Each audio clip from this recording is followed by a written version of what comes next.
Are you struggling for consistency in your sim racing? Does your iRating look like a roller coaster? If so, we have good news for you. The way to get more consistent is to first understand what you're doing differently than the professionals. And VRS is the answer. With our competitive subscription, you will have the telemetry, setups, tutorials, and everything else you need to fully analyze your driving. Our data packs and the ability to compare your driving with the best in the world will show you exactly where to adjust your inputs, change your driving line, and shave seconds off of your lap times. And our powerful and precise Direct Force Pro wheelbase and precision pedals are being used by some of the world's best drivers. All these champions agree that VRS hardware is not just the best on the market, it's also priced well below the competition. So if you're looking to upgrade to direct drive and the best pedals in sim racing, VRS is your answer. If you want to get better, get faster, and make it happen sooner rather than later, you owe it to yourself to find out why so many people are switching to VRS. You'll be so glad that you did. Visit www.virtualracingschool.com and learn why the best use VRS.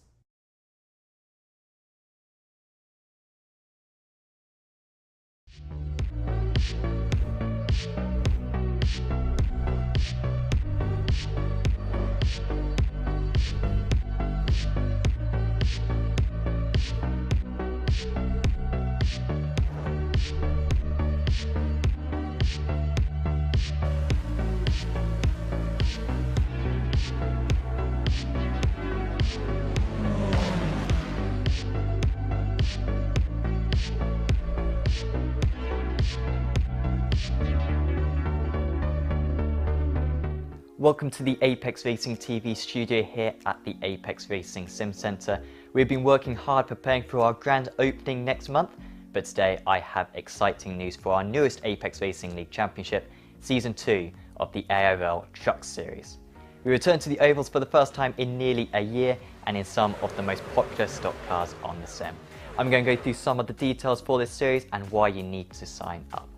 So first up, the schedule. Daytona takes its standard round 1 spots. It is joined by the longest and shortest ovals on the real-life truck series in the form of Talladega and Bristol. The free Charlotte Oval marks the midpoint of the season, and 2 of the circuits we let our Discord members vote for, Michigan and Road America, feature in rounds 2 and 6. The final 3 meetings form the playoffs. This is the first time we have had a playoff format in an ARL series. The Phoenix race coincides with the real-life NASCAR 2022 finale before we go to Watkins Glen and the most popular circuit on our Discord poll, Indianapolis Oval. The races should last approximately an hour, although of course the oval events can vary due to the number of cautions. All the meetings are hosted on European Sunday evenings, meaning they are accessible for both Europeans and Americans. Our biggest and best change for this season is the playoff format. We have taken inspiration from the real-life NASCAR championships, but adapted it for the sim racing world. As I stated before, the first 6 rounds of the series form the regular season, with the last 3 forming the playoffs. At the start of the playoffs, 8 drivers who scored the most points during the regular season get their points reset to 1,000 plus any bonus points they accumulated, which they earn for podium finishes during the regular season. Those 8 drivers then battle it out to see who can score the most points in the final 3 rounds and claim the championship. For those who aren't familiar with the playoffs, everyone is eligible to race in every race, so even if you don't qualify for the playoffs, you can still take part in the final 3 meetings, racing against those who are going for the title. This format should give anyone a chance for the championship this season. Even if you aren't the quickest driver, consistent results in the first 6 races could sneak you into the playoff positions, at which point anyone with a bit of fortune could clinch the title. So if you're a European looking to race stock cars in a competitive league, this should be ideal for you. Visit apexracingleague.com to find further details about this upcoming championship, including our new point structure, midweek practice sessions, and new stewarding guidelines. Make sure to sign up quick. We only have 43 places open for round 1, and with our Porsche Cup Championship reaching 60 sign-ups in a week, spots may dry up quickly. So go to apexracingleague.com and sign yourself up for this exciting new season. See you on track soon.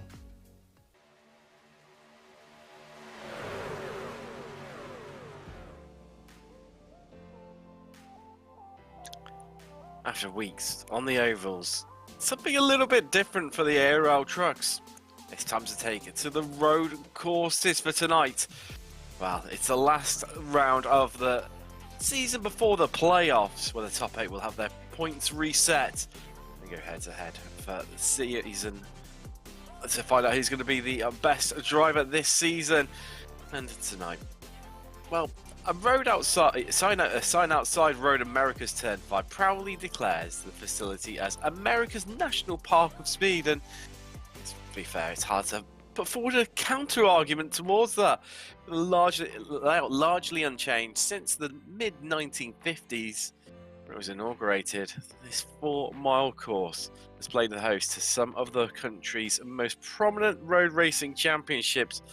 Tonight it's the ARL Truck Series that rolls into town and offers up some of the best racing that we've seen in a very long time. I'm Tim Cox. We've got Sam Fitzpatrick in the virtual production trailer, but right now joined by Charles Burchell. Charles, we get to find who could turn right rather than left.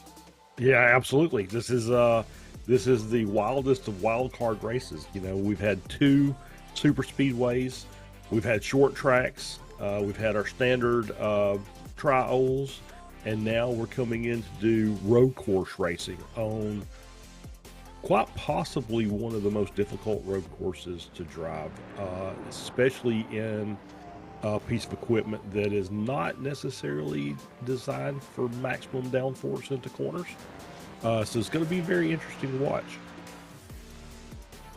It is. I mean, these things are notorious for not really wanting to turn, not really wanting to stop. And there's 2 big, well, 2, maybe 3, arguably big braking zones on this track where you have to do all of those things. Yeah, absolutely. You know, as we're watching the 73 go around, you've got hard braking zone at the end of the front straight going into turn 1. Got a little short straight going into turn 3 because turn 2 is basically flat. It's basically a straightaway. And then the long straightaway down into turn 5. It's a downhill braking zone. You're probably at max speed when you hit the end of it. And then you've got a 90-degree left-hander to go to take you into, I think one of the trouble spots is going to be here, and then again in turn 6. This little short uphill, you're braking as you crest the hill. So braking in a straight line is going to be very important, because if you try and trail brake this truck, you're going to be heading the wrong direction. So then we get out here into turn 7 or turn 8, depending on how you want to look at it. Another 90-degree left-hander, and then into the carousel, which is a real test of patience. And that's going to be extremely important to just be able to just roll the truck through that winding, long right-handed corner, and then into the most dangerous corner on the track, which is the kink. And you're just looking for any two wide battles through the kink will probably end in disaster today. Let's forget as well, count the corner. Turn 12 after that one as well. Another danger point. I mean, it's fraught with danger. I mean, Road America doesn't look like the most, sort of the most threatening of circuits. I think it's probably a good word. But actually, when you drive it and you start to understand the complexities of it, it's more than what looks like ultimately a series of a lot of 90-degree looking corners if you look at it from the track map. And I think it's going to be interesting to see who's going to make it through, because we've got, Salander, Sticks, and Hutchinson all looking really good in terms of championship standings right now. They are running clear. Schnabel, he's off with them as well. Leitner. But then this is where you start to get some gaps emerge. Gunnison, Roos, Blakesley, last drivers to be inside that top 8, but Solo's not far behind. He's only 2 points off that top 8. Blakesley's not here today either. I haven't seen him on track, no. So that's he's sort of dangling by a Tepper right now, and I think he's going to be one of those drivers that definitely falls outside that top 8. I mean, Alpha Darson, Spetsmuller, Kittelman, Kapal, all in with a shout, really. Yeah, it's every position is going to count today, right? So every position counts because 2 points is going to be the difference between getting in and getting out, and so you have to be on the track. You have to be always trying to push forward if you're outside that top 8 to make sure that you actually make it in for the playoffs. So seeing the two Alcantech teams there running away with it, really. And in terms of the teams championships, they've been pretty dominant, and in terms of their consistency. Well, it helps when you got so many drivers, I think. So It's a little bit, yes. But I will say this: oh wow, I just love the slide through the kink. That's pretty amazing. It's they've had really good races. All of their drivers have performed well in spots. So they've been it's been a really team effort for them. So all their drivers have, like I said, done well throughout the season. Some in some races better than others. I mean, one of those drivers, Sven Newman, being one of those prime examples. He's had a bit of a topsy-turvy season as a Ford driver, and looking for a good run gear, qualifying well initially, and a lot of people not saying qualifying times as well, and I don't know how to call this one, Charles. If I'm completely and utterly honest, I don't know. It's either going to be, in my mind, it's either going to be some amazing, really close racing. There's going to be, or it's going to be fraught with accidents and incidents, or it's going to be a bit of a damp squib. All right, so we've got 16 drivers. I think we've got a couple that are serving qualifying penalties today. So the question, I think the over/under is how many of the fast repairs are going to be used today. The downside of that is if you crash on the backside of this track, is a long tow to get back to the pits and reset.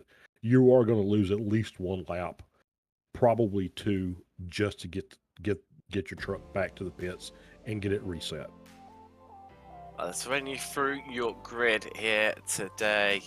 We've got Blix starting on pole with Newman joining him on the front row. That's Halford Darson and Leitner on the second row of the grid, with Gunnarson and Sticks making up your third row of the grid. Then it's Schnabel and Atkinson on the fourth row, with Solander and Hutchinson. I tell you what, those Alcantech guys loving that right-hand side of the grid, all occupying the first 5 places on that right side. 5 even.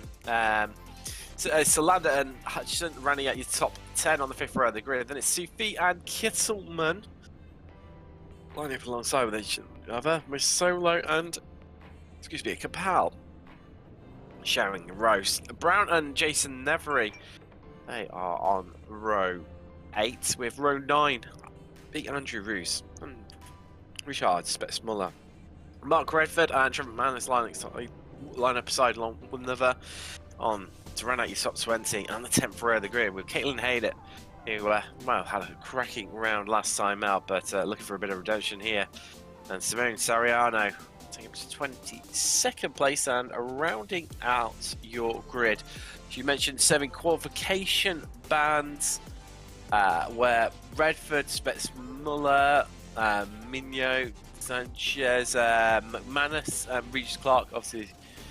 Regis Clark not with us this evening, and everyone just lining up on the grid right now, just waiting on the last couple of drivers for we go green. 23 laps of, well, a discovery into and voyage into the unknown here. Could go any which way. There could be tears, could be commiseration, could be absolute jubilation. Oh no, who's the winner here in 23 laps time. As they come round, as the pace car leads them away. That's a pace truck. Never rare see, don't tend to see that at a Roadmaker. This is normally the pace Porsche 911 safety car, but it's pulled in. And controlling the field is Blix. and get ready for the rumble of V8 Thunder when they go green. And we are away here at Road America in the ARL NASCAR Truck Series. And I tell you what, Blix and those Alcantech guys are going to hold that inside line for dear life. As Lily losing it there. That was the 33 of Gunnison, just getting a real big tank slapper. Got a great run, but then starts to lose the rear, get a bit loose, but out in front it's Newman who leads the way. There's the 18, that's Skylar Atkinson off, and go for, I think that was Redford just spinning out there as well. Yes, it was, because caught it in the corner of my eye there.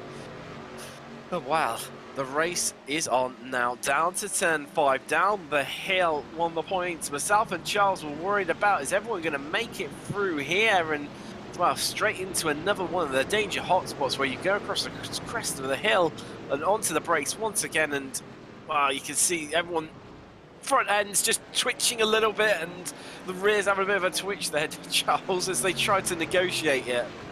Yeah, it was a really good opening. I think we had a couple cars off, but everybody's still running. So good on them for managing to not damage their car in the first 2 or 3 corners. Tell you what, so Sariano and Hayner did not make the grid by the looks of things. So at the moment, the last of the runners is Redford all the way down in 20th. I tell you what, I sense there's a few people taking this a little bit more gingerly than what we would have seen if this had been another oval round. Yeah, I think you're right. I think this is kind of, for people who drive the ovals, this obviously is extremely unknown territory. I think some of these guys, from what I'm watching, have some road course experience. But still, this is a different breed. I will say this: I was looking at the qualifying times. They're 7 or 8 seconds off of a GT3 pace on this track, which is pretty good considering. It's one of those weird ones. Is it, or is it? I suppose there's no real aero, as it were. I mean, there is sort of ground effect. Which obviously happens to set the car into, sort of truck into the ground, where it creates that sort of vacuum of pocket of air, which creates downforce underneath the truck to pull it in. But other than that, I think a bar of chocolate's more aerodynamic than one of these trucks, isn't it? Really? Yeah, I think you're driving a brick on when you're driving one of these trucks, especially on a road course. This is just not. They do the best they can to try and make the truck work for this, but they're not really what they're designed for. But it's still fun to watch them try it. Late break. Oh, wow. How did Kittleman hold on to that one? As that's one of the Alcantechs off in the background. Can't catch who that one was. That was 13. I think it was Solo. I think it must have been, mustn't it? Yes. Yep. Well spotted. Charles. Yeah, you have to be. Oh, no. Yep, he got it. Okay. Yep. That's such a hard braking, even for a GT car. It's a very hard corner brake. You have to be just really inch perfect. You have to brake in a straight line. You can't trail brake through that corner because the car just, or the truck just gets light as it comes over that hill. And so you're losing that contact with the ground. So it makes braking that much more difficult. Well, we are just coming up to the second lap. As we see, this is the Kittleman overtake here. And just about gets it done. I tell you what, Charles,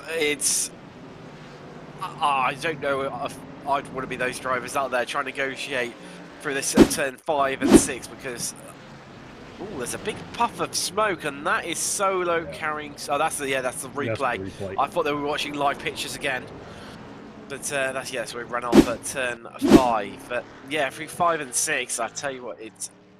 He spun again, hasn't he? That's touched me. No. Well, yeah, he's Solo is trying to get to that last spot in the championship for the playoffs. So he's got to get this gathered back up and get back in his rhythm.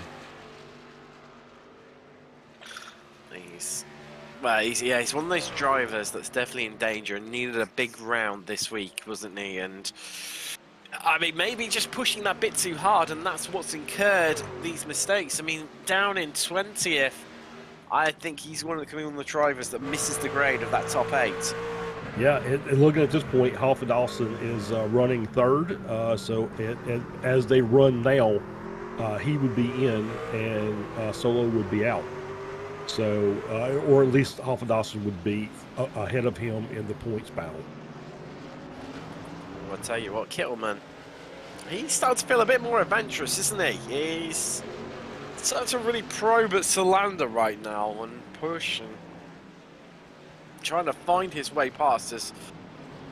Well, everyone getting as close as they dare for the entry into the carousel. It's a little bit too close for comfort for me, Charles. At times I find myself wincing. Now these things don't like to turn or break. But then they've also got confidence in one another. Of course, they've been racing around one another. They understand, who's stronger, who's weaker, albeit a little bit more of a challenge because it's the first time we've been on a road course with these trucks as we're on board with Roos right now. That's the 73 of Hutchinson ahead of us. So yeah, it's as much as the drivers, it's sort of like the slate's been 90% wiped clean almost because we've not done this type of racing with these trucks. Absolutely, yeah. It's, you've raced against these others for 5 rounds now, but you've only been going around in circles. So now it's like, okay, so I think we've got some guys. I think what we're seeing is you've seen the people who have good 1-lap pace, but maybe not the most consistent on the road course. So I think you're seeing a little shuffling as the better, more consistent road course racers are moving toward the front. That's Kittleman past Solander there. I tell you what, Kittleman seems to have got a bit of, found his feet. Starting to, make up a bit of progress now, edging forward through the field. He's got his work cut out though, because he's now some 5 seconds behind fellow countryman Lennart Schnabel, who's in 7th. So it's going to take quite a bit of work to cut down that gap, especially since last time, albeit he was trying to get past the Lander, etc. But he was, ran about a second and a half nearly slower than Schnabel. So he's going to have to get a good wiggle on there to catch up with his fellow countryman in the Alcantech car. He's only in 7th at the moment, but already you can see the pace differential. He's pulling away from Solander. But this is a replay of the start, and well, it seemed okay initially, Charles, but there then definitely became a bit of pushing and shoving. We had obviously Redford around. I'm trying to think who else came off. There was a couple of people. Was it Atkinson, I think, was the other one who came off? I think so. So everyone gets away good. Yep. For now. Yep. I think, it wasn't Schnabel, it was just ahead of him. The 33 that got a bit loose on Larry, but everything was all good there. Everyone sorts themselves out once again and spreads out a little bit. Gives them. Oh, there you go. Yeah. A little late braking and just kind of bump in the rear. Yeah. So that's Solander that Hutchinson's made contact with. Where it's that accordion effect, isn't it? Where someone brakes a bit more harder and a bit later when someone's expecting. So the other person behind overcompensates. Person over behind compensates and then ends up, eventually someone along the train runs in the back of someone. Yeah, it's just it's the nature of these 2 wides going. You're on you're on a road course. You're on cold tires. You're dropping into those heavy braking zones at the very start. Everything's not quite up to temp yet. Some people are a little more cautious than others, and you end up getting a little shove for trying to take it easy. And I think that's what we saw there. Just keeping half an eye on the lap times right now, especially Kittleman, obviously, where he's got to the front of this train, and whether he was able to, clean it. Was he able to make any progress against Schnabel? Well, the answer to that one, no. He went 9/10 of a second slower than Schnabel. Yeah. So, although he's actually going quicker than what he was previously, it's not quick enough to even keep pace with, let alone catch Schnabel and the group ahead, who are all running, well, at mid 2:15s would be a net average between them all. But I tell you, Sen Newman absolutely electrifying right now. He is last time around, he was half a second quicker than anyone else on track. Anyone. Yeah, he set a very fast lap, obviously mid 2:14s. Yeah, Kittleman lost, as you said, about 7/10 in that last lap. And that was after running his fastest lap. So maybe now that he's got a little clean air, he can start, getting into a better rhythm, taking a little bit more chances in the braking zones, carrying more speed to the corners. So it'll just be interesting to watch. But yeah, there's a big gap between 7 and 8 right now. As a matter of fact, I'm just looking at timing and scoring. Ruse has passed Killman. Oh, good spot there, Charles. Yeah. Oh, wow. They're all a bit compressed and all over one another. So I think something may have happened there. Someone's had a little bit of a dip a tire onto the grass, and everyone's had to check up a little bit. I get the feeling. Well, I'm looking through our software. I can't actually see anything like that. It looks like they've all just come back together again. As a bit of a strange one, that. So there is Kittleman. Oh, he's got out wide and loose a Larry, and that's what slowed him up through the carousel. Yeah, Ruse just was able to keep the truck tight to the inside of the corner and took the short way around and was able to make a move. He was running basically the same pace as Kittleman, so maybe Kittleman. Whoa! Oh, and there's where you lost the time and the exit of the kink in that in those curbs, which could very well upset the car as we still see them. Well, I'll tell you what, that was it could have been a lot worse. I mean, we spoke about it, didn't we, after the last round, where we'd come off air, about where we thought potentially could be absolute disaster zones. That was one of them. We said, if one person, especially at front of the train, gets a bit wrong, then it would end in tears for everyone behind, and we could see, well, the big one, as it were, on a road course. But yeah, that's Spets Muller. He is ahead now of Hutchinson. Now, Hutchinson should be safe in terms of making the playoffs, but I mean, Spets Muller is 11th in the championship, so he needs to make his way up through the championship. And he's going to be on the cusp of being able to qualify, hasn't he, really, here, Charles? Yeah, I think so. It's just, it's these positions are changing really quickly, so it's hard to keep up with the running, who's in, who's out. So yeah, it's it's still so early yet. I know we've got 18 laps left to run. We've only really run 5 full laps plus what we're doing, and as you can see, there's still people that are making a few mistakes here, losing spots, picking up spots. Obviously the 11 looks like he's already been through the war, and we're still early days in this race. It is the 11 of Kisselman nearly drifts around the exit of the final turn. Everyone else just about holds it together. There's no big wreck, and Kittleman, after making great progress, is now, well, he's heading back down, and that's played right into Spets Muller's hands because he's now inside the top 10. Not only just, he is in 10th, but he is there, and that is really helping him make it and get inside that top 8 in the championship standings when it splits off for the playoffs for the remainder of the season after this evening's racing. Wow.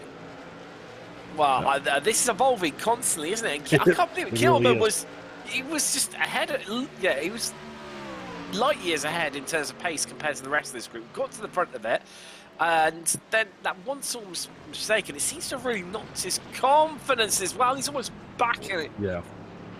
Wow. Yeah. All those lockups and the slides and stuff are just destroying his tires. It's going to be as you can see, those tires are overheating, and now he's struggling through that uphill corner. Matter of fact, he's struggling through all the corners. It looks like he's struggling not just with tires but with braking also. Like he's just getting these little micro lockups.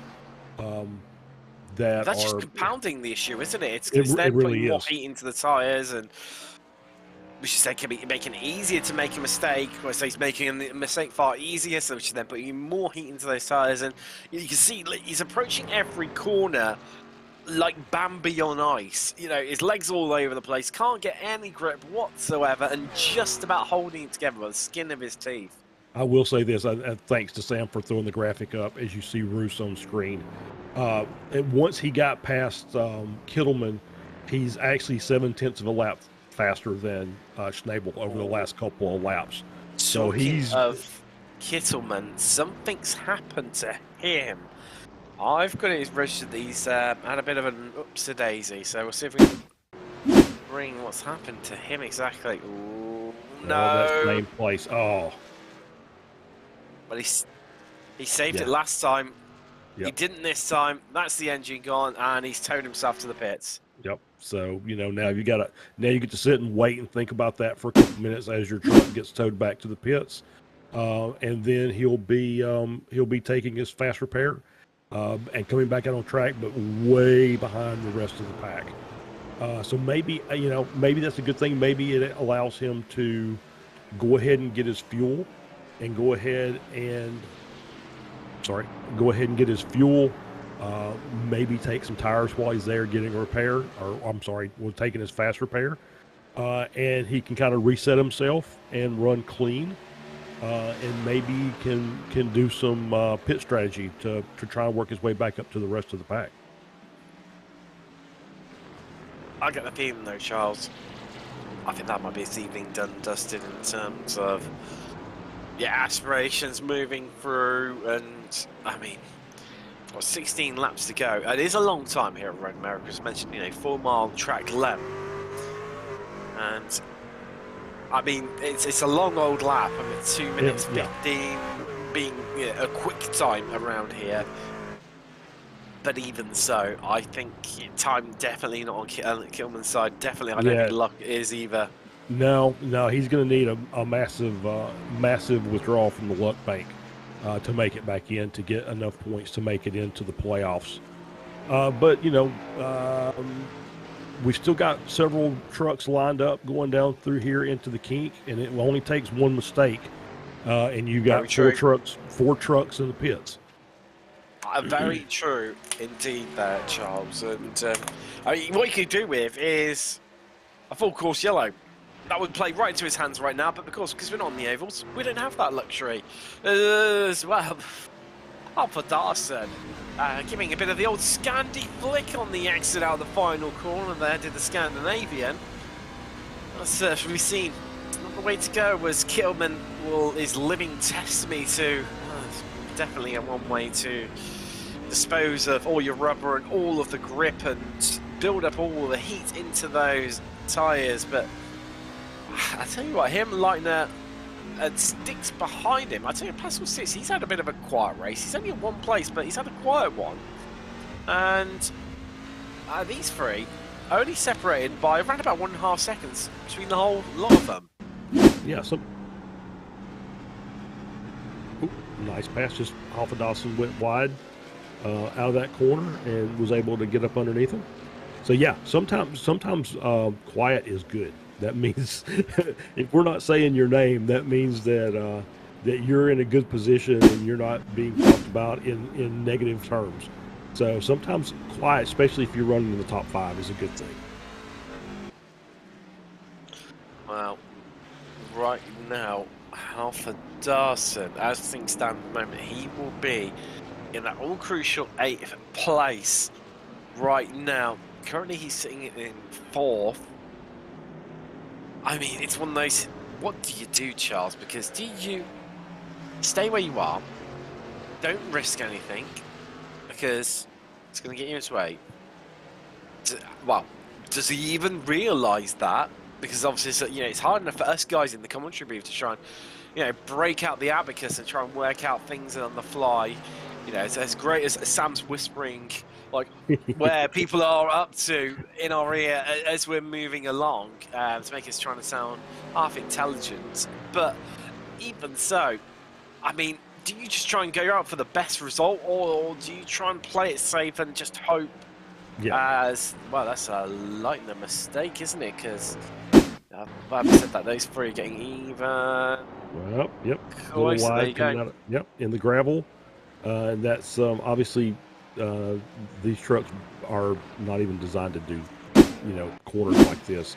And you put them on gravel, and it's like you're on a different planet.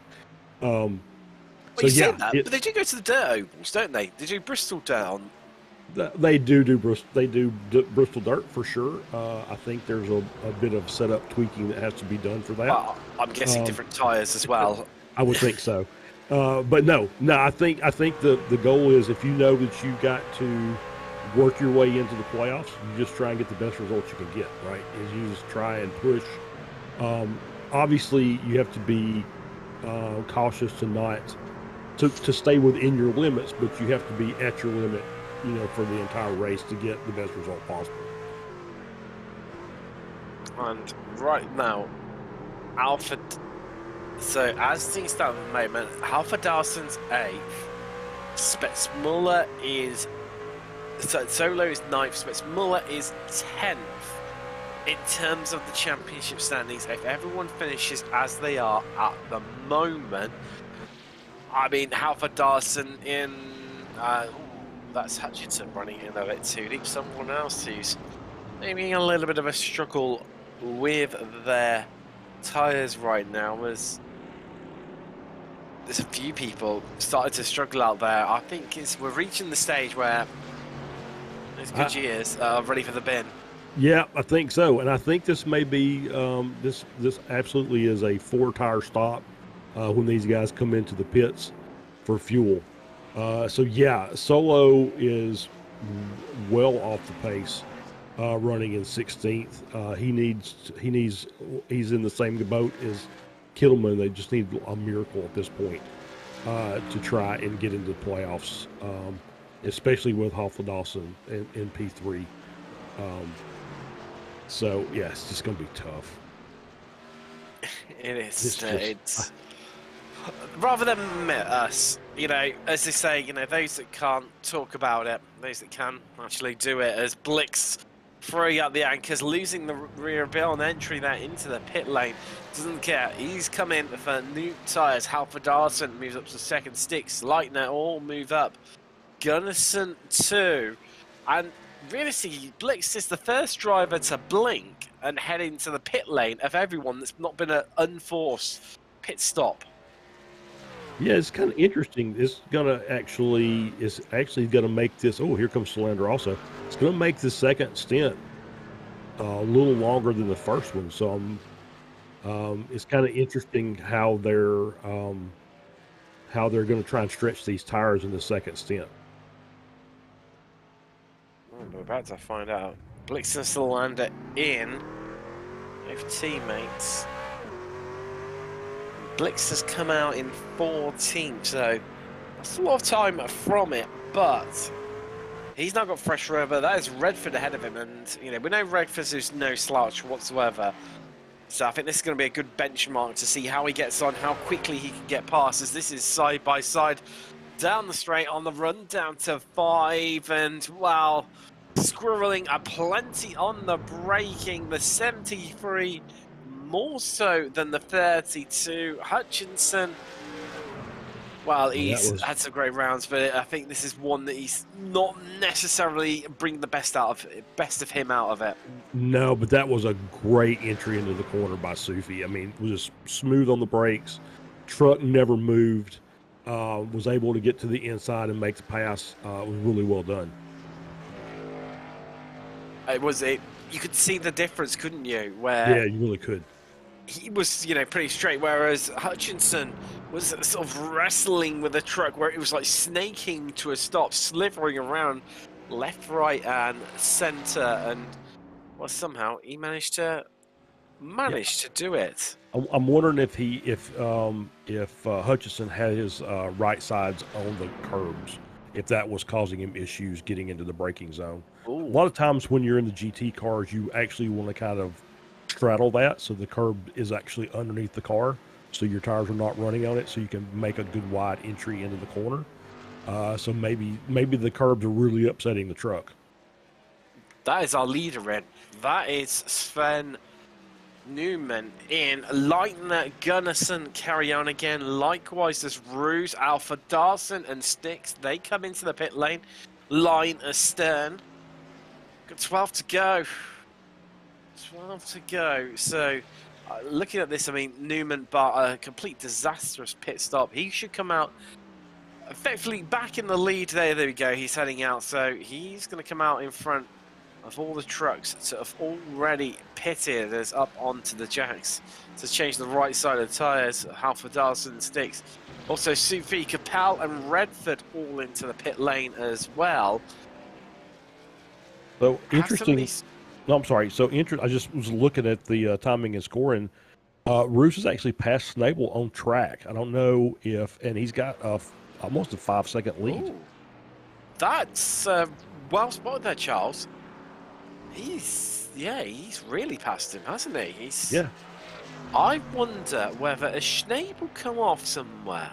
Well, I know his last lap time was at 18:55. So it was a second and a half slower than Roos, but it wasn't 5 seconds slower tan Roos. But and we see the last lap tracker. So yeah, so the last lap trackers, obviously those, as we see the replay, just power them by. Something's caused Schnabel to. There's a big graze on that left-hand side, Charles, There and is. that says to me someone's had a little bit of a rub with the walls. I think you may be right. Let's see if. There you go. Yep. That's why he's lost all that time.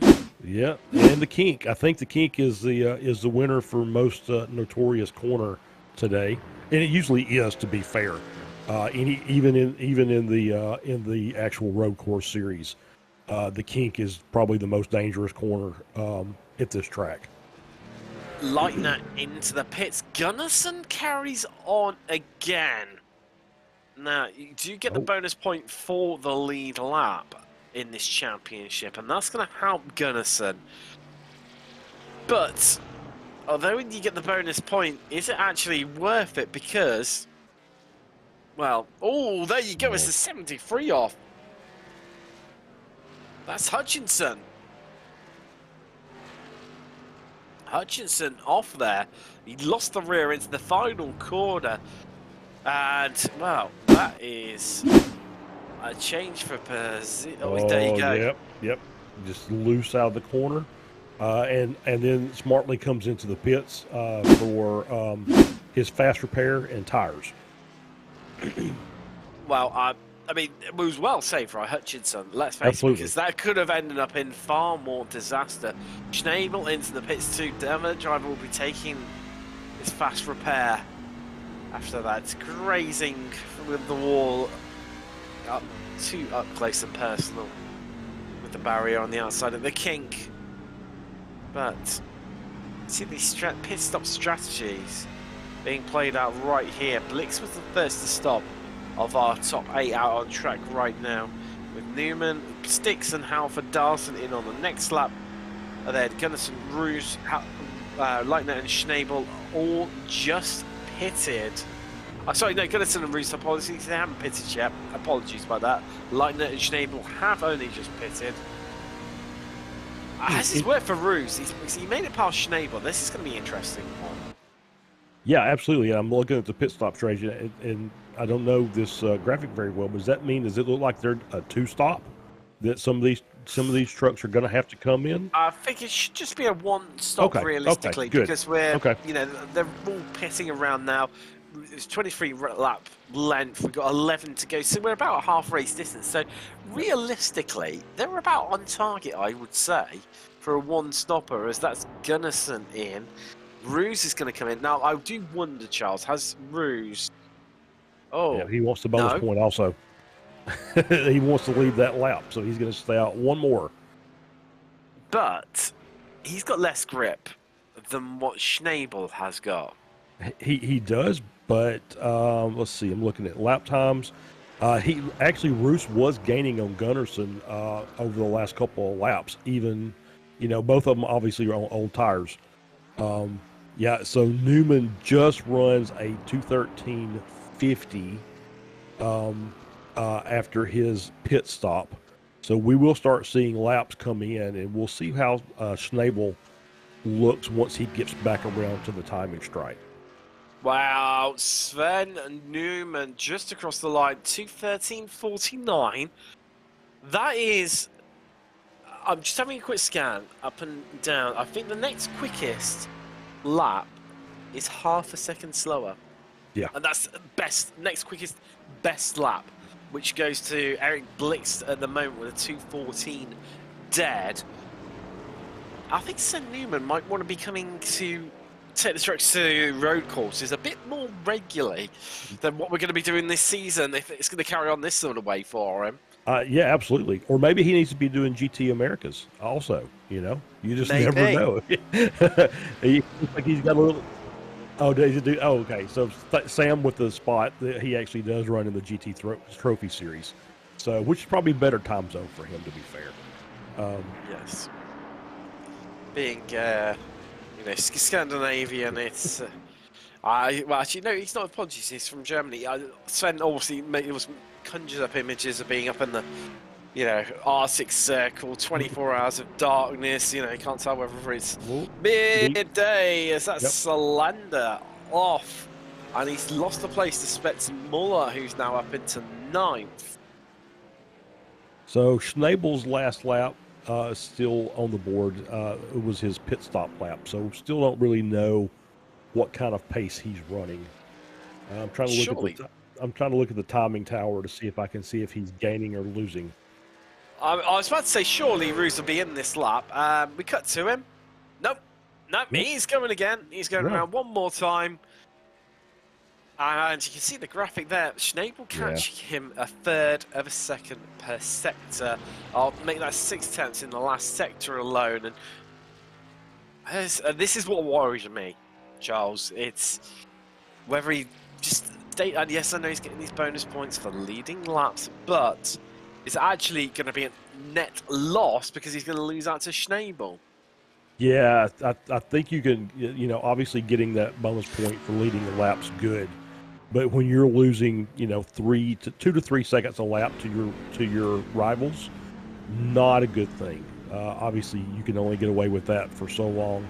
The one thing you don't want is those guys tracking you down on track and you haven't pitted yet. No, you don't indeed. But I suppose the flip side of this is he doesn't have to worry about crashing into anyone or from someone losing it in front of him, because it is just in this massive bubble by himself, realistically. So far it's only Steve Brown that has been lapped. Nevry is actually still far ahead of him, coming to be lapped. But other than that, it's you then got Solo in 16th. Retirement. Who's that from? Oh, someone off. It's the 8. It is. That's Steve Brown around and off, unfortunately. Yeah, retirements-wise, we lost Kisselman on lap 6 and McManus on lap 6. Obviously, Serrano and Hayden did not make the grid. 9 to go, Charles. 9 to go. Well, I will say this for Roos. When he comes in to take his stop, he will have an advantage on the tires, because these guys obviously are going to have 2 or 3 lap older tires than him.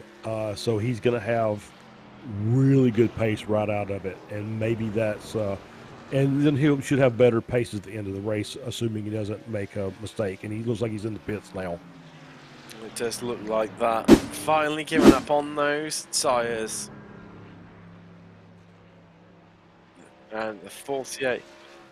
So sticks past to help the Darson in the pace. Newman retakes the lead over Roos. Now, I'm not sure if Roos was ahead despite being in the pits, across the start-finish line of Newman. And, you know, it was still obviously the lap before, but, yeah, maybe an extra additional point. But where is he going to come out, Roos, in relation to Schnabel? Well, I get the feeling this is going to be close, because there is Schnabel. He's coming along at full chat. There it is, a slow, vulnerable Roos on pit exit, and he's gone across the racing line as quick as possible in that 48, and Schnabel, despite all his best efforts, it's to no avail, and still he remains behind the Hungarian Roos. And wow. Yeah, I would say that was time to perfection, Charles. I think it was. Yeah, I was concerned because obviously, you know, once you get those tires changed, you're going to be cold. You're going to have to be very careful in the first couple of corners until they get some temp in them.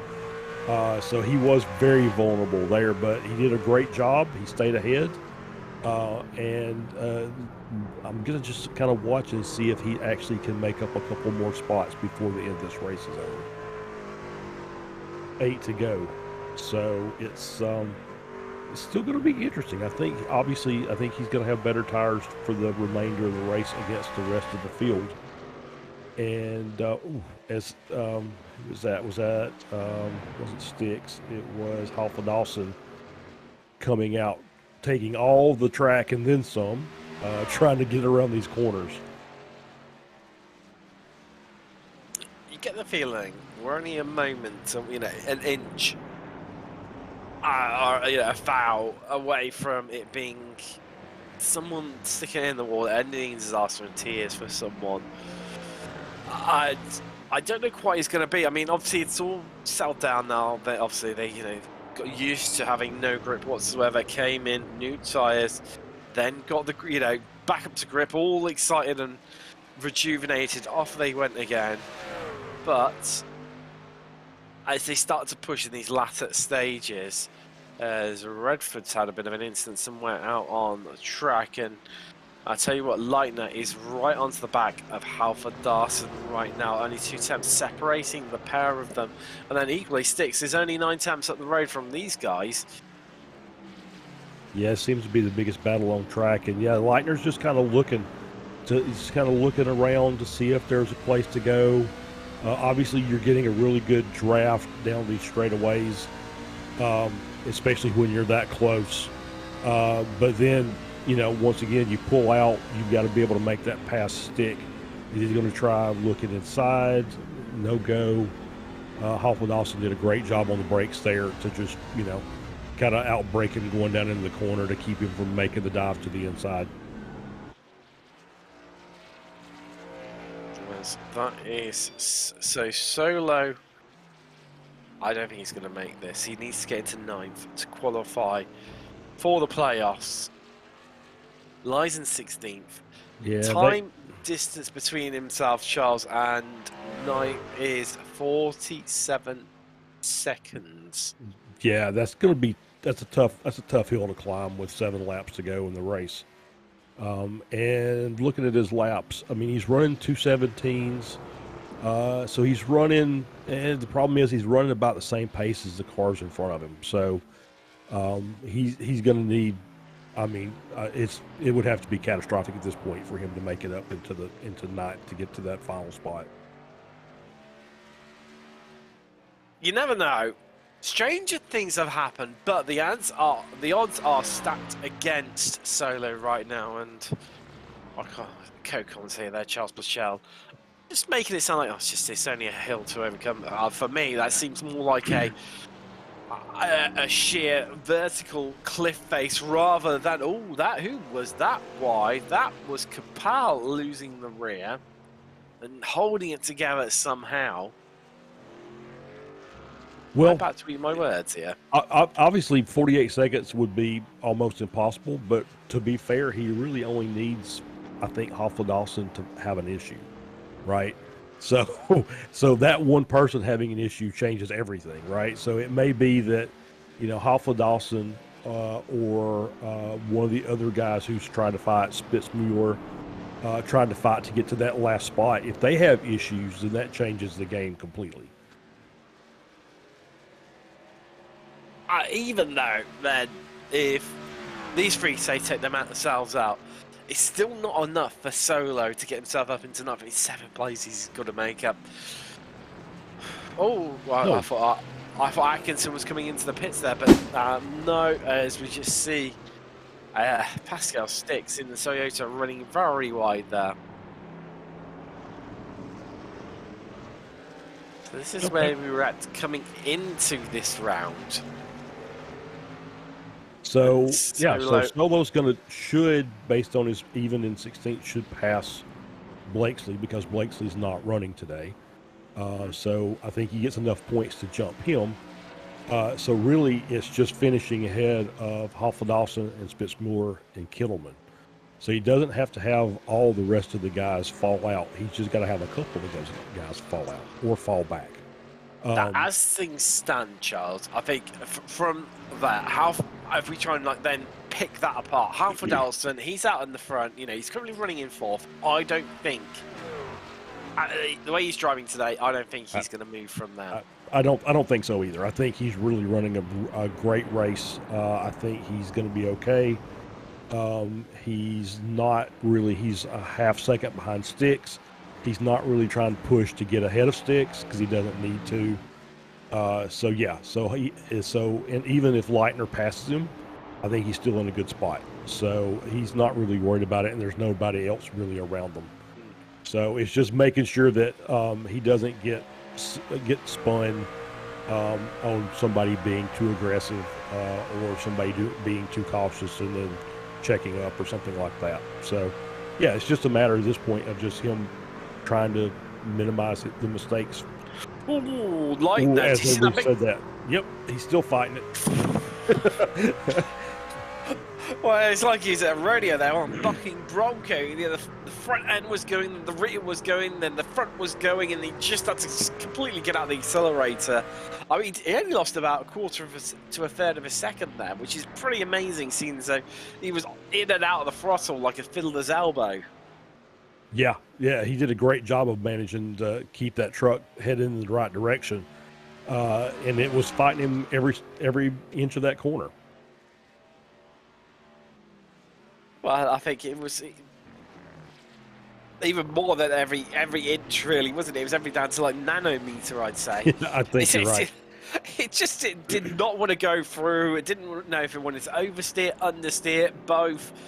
Kill him, collect itself back up together, but either way, he's kept it together, and he's also now, despite losing time from that, he's now closed that gap up to Halford Arson. All going well for him. That's Jonas Gunnarsson, you can see in the 33 on your screen right now. He's currently running 6th. I tell you, Andrew Roos behind him, he's already at 10 places. Pretty much everyone has lost places. Yeah, those few that have gained them have gained big amounts of places. Yeah, and I think since Roos's pit stop, I think he's gained 3.5 seconds on Gunnarsson, just by having those 2 or 3 laps fresher tires. And as you can see him in the background back there, he's really making up some time. Well, more crucially, he came out around about a second. Roos came out front in. I'll put my teeth in and get worse out in a second here, Charles. Roos came out in front of Schnabel after the rounds of pit stops by about a second, maybe half a second. Yeah, he that's now right. sits 12 seconds clear, so 8 seconds clear of Schnabel. That's how much Roos is dialed into that truck right down here at Road America. It's an astounding feat. Really is. Yeah, his last lap was a 2:14.8. Which is, he's a second a lap plus faster than pretty much everybody on the track at this point. He is, isn't he? I mean, he's even beating Sven Newman, who was, who's been setting an absolutely electrifying pace. The only driver to get into the 2:13s and today, as this battle for last place on the podium is It's not just me, Charles. This is intensifying us to the run. Wow. The 37 and the 81 both lock up, both keep going at turn 5. Norbert Leitner in the 29 Chevrolet says thank you very much. Don't mind if I do. I'll have the 2 freebies into one corner. Absolutely, yeah. I think the 37 locked up, and then the 81 just had to react to it, right? Because he's still got to stay up there to secure his place in the playoffs. So he doesn't want any contact with anybody for the remaining 3 to 4 laps of this race. I wonder what those tires are getting like now. I do have to wonder. I mean, we are in a little bit the advantageous position where we are obviously starting off the evening, so track temperatures will be getting cooler. I don't know. I think that was more of a sympathy type spin by the 81 of Halvardarsson rather than him having to try and take evasive action there, looking at that secondary camera angle. That is very best. Yeah, sometimes you get the you get a reference lock, and so you just start following the guy in front of you, and as soon as he makes a mistake, you make the same mistake. You've got about 2 seconds now covering these 3, all fighting over the last podium place. I think some of them were free to go. We'll just be happy to just get this one closed out and finish anywhere amongst those 3 positions up for grabs. Ooh, I think Solo's had a bit of an incident out on track. He's had a couple of them, I think. So that, he's looking down, Dustin, anyway, in terms of being able to finish in the top 8. Yep, and that's turn 6. You said about it, Charles, in the build-up. Yep. That was one corner to watch out for. As Daniel Solo, another victim, well, the cruel mistress that is at turn 6. Yeah, as we see Newman come there, just nice and easy, which you can do when you have a 10.5-second lead. You can just kind of take your time. You're not having to push to get to catch up to anybody. So yeah, he's just trying to make these corners and finish this race and take this victory. And as gentle as he is being, or at least that's how it apparently seems from up here in the commentary booth, last time around 8 attempts quicker than Blixt behind him, who was, I'm just having a quick scan down my list. Oh, Ruse did do a 2:15.36, so outside of Andrew Ruse, there's a bit of an outlier to our data and patterns here. I think that Blix was pretty much the second fastest person behind Newman last time around. That just shows the pace that Sir Newman has. Yeah, he's putting on a show. He's just had everything dialed in from the start of this race, and has just been in control. He's been definitely a league of his own, hasn't he? No question about it. Lead now out to 11 seconds. Doesn't need to push. Can conserve tyres because he's so far ahead.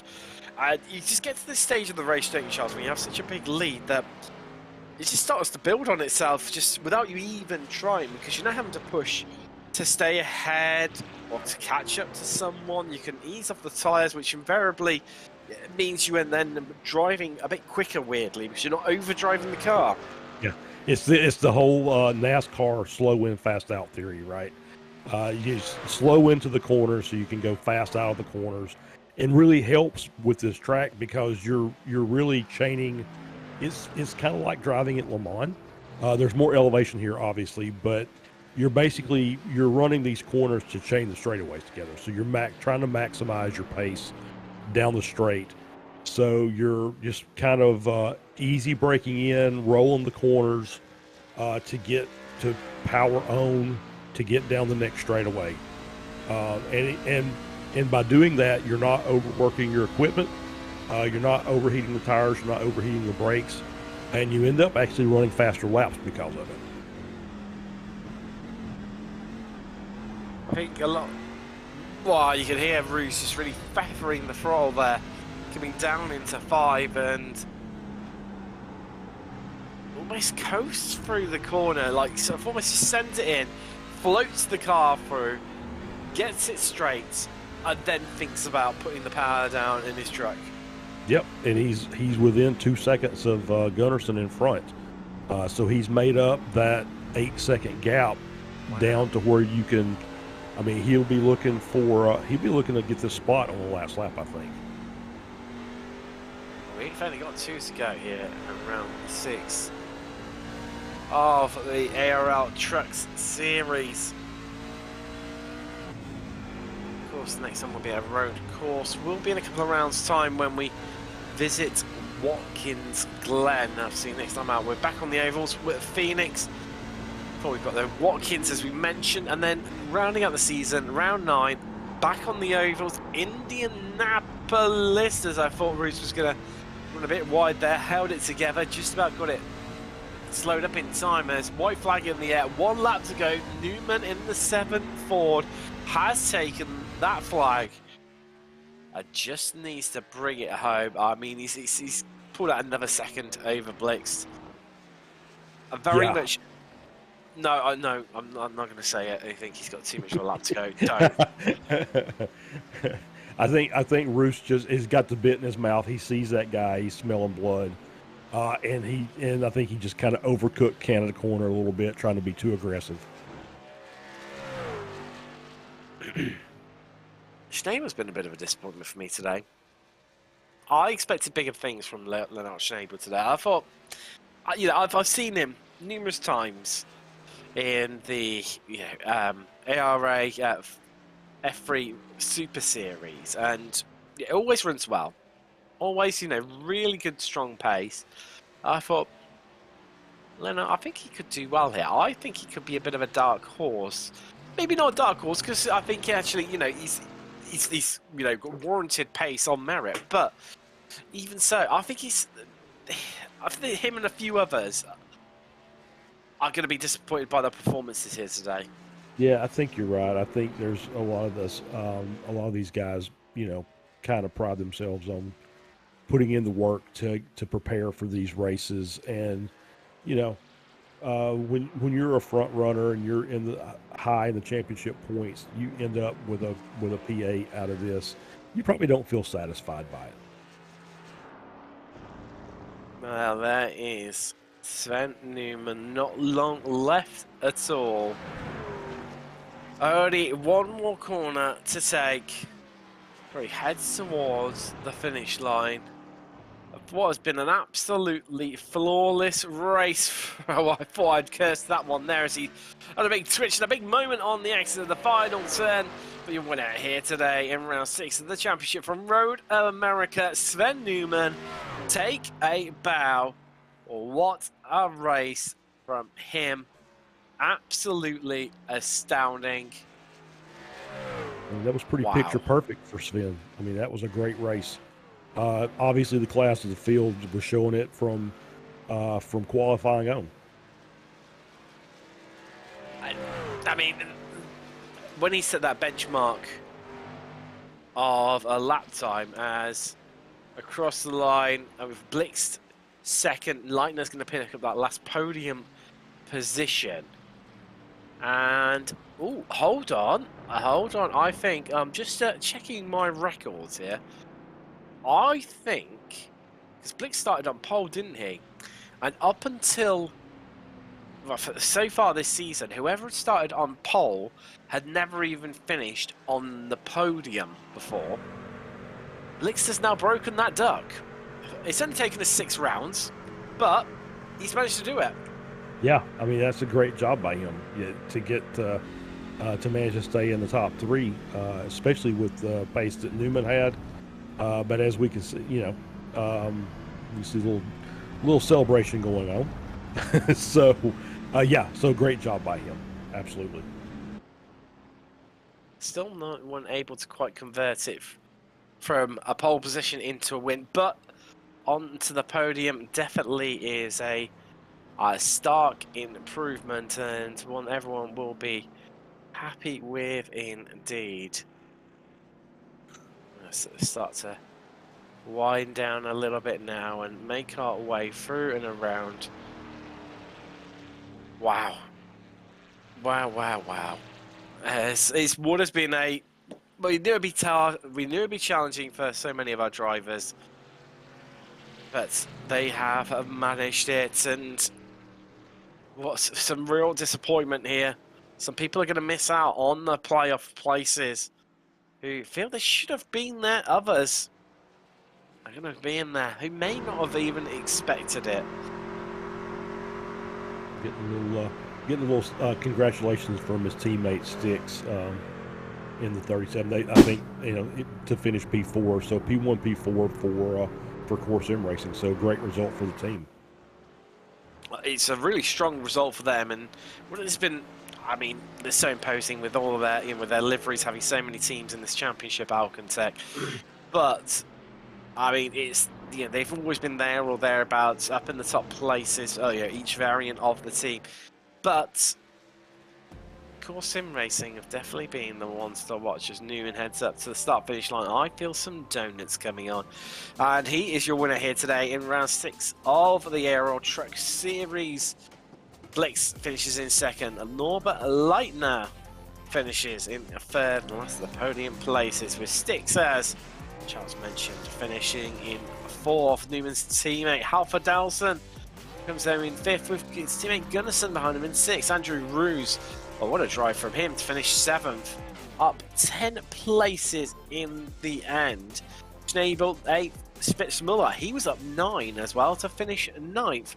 Salander running out your top 10. Then it was Sufi Hutchinson, I think maybe a bit disappointed by what's happened here today. Then we had Skylar Atkinson in 13th, Capel, Redford in 15th, and everyone is probably going to be a bit frustrated. Of course, previous race winner in this series this season, with Solo being the last driver to finish on the lead lap in position 16. Nevery was 1 lap down in the Autosport driver in 17th. Steve Brown, he retired the trucker back on lap 15. Kittleman and McManus, we lost those both on lap 6. A real disappointment for Indy Autosport. All 4 trucks retiring, with Simone Seriano and Caitlin Haydett, unfortunately, did not make the grid. Wow. And we'll just wait for a bit of a chat to some of our drivers shortly, but it's a very eventful race. I mean, lots of movement up and down. Yeah, Roos, probably the second fastest truck on the grid, obviously having to start in the back, but gets the hard charger award for 10 positions gained during the race. And Spitzmuller, also P9, moved up 9 spots, so great job by him. It was.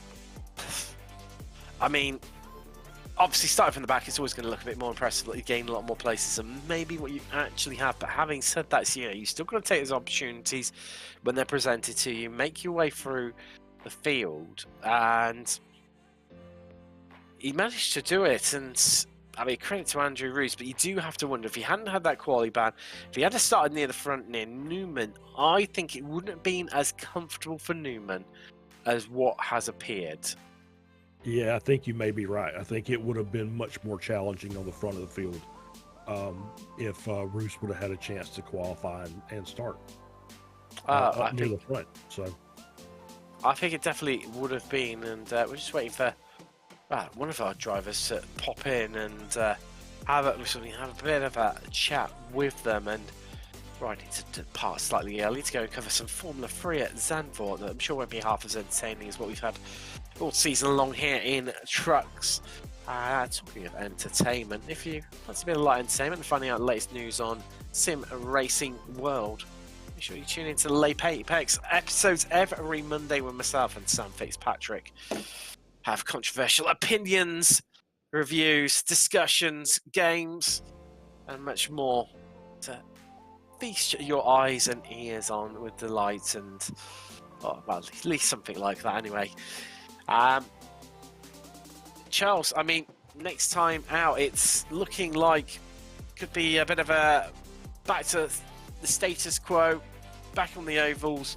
Phoenix is trival though, isn't it? And a bit more tricky, a bit more tighter compared to some of the circuits we've experienced, but It'll definitely come down to, I think, slightly more skilled drivers.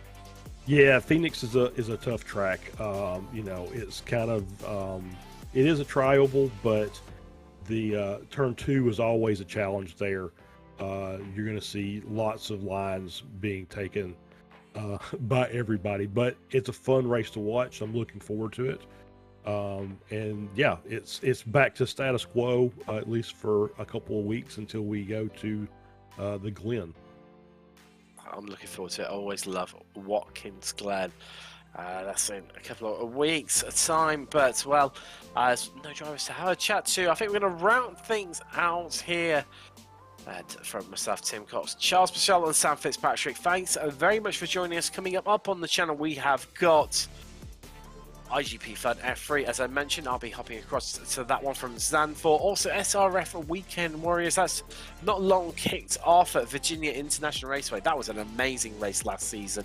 A three-way fight, and for the victory, it came down to literally the final corner. And Girelli ran out with his first ever victory in the championship. It was an amazing finish. Big grids, big action in both those races coming up. But we will see you in a week's time where we'll be heading back to the Avals from Phoenix. Thanks very much for joining us. Are you struggling for consistency in your sim racing? Does your iRating look like a roller coaster? If so, we have good news for you. The way to get more consistent is to first understand what you're doing differently than the professionals. And VRS is the answer. With our competitive subscription, you will have the telemetry, setups, tutorials, and everything else you need to fully analyze your driving. Our data packs and the ability to compare your driving with the best in the world will show you exactly where to adjust your inputs, change your driving line, and shave seconds off of your lap times. And our powerful and precise Direct Force Pro wheelbase and precision pedals are being used by some of the world's best drivers. All these champions agree that VRS hardware is not just the best on the market, it's also priced well below the competition. So if you're looking to upgrade to direct drive and the best pedals in sim racing, VRS is your answer. If you want to get better, get faster, and make it happen sooner rather than later, you owe it to yourself to find out why so many people are switching to VRS. You'll be so glad that you did. Visit www.virtualracingschool.com and learn why the best use VRS.